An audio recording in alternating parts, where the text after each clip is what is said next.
Hello everyone, welcome back to TechPorn, and in this video I will show you how to create a Reddit community, also called a subreddit.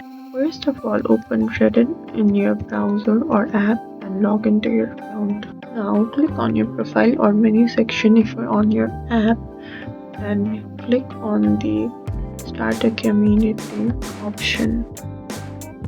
Next, you will be asked to choose what your community will be about.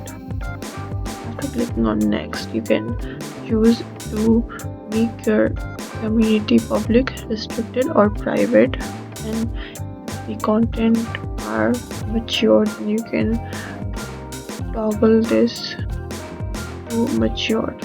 Next, enter a name for your community and also add a description, and you successfully created your subreddit. You can also customize the community settings later on. Now your subreddit is live and ready for posts and members. You can invite people by sending them link of subreddit and add moderators for your subreddit. That's it. That's how you can create your own Reddit community. Thank you for watching and follow us for more tips and tutorials.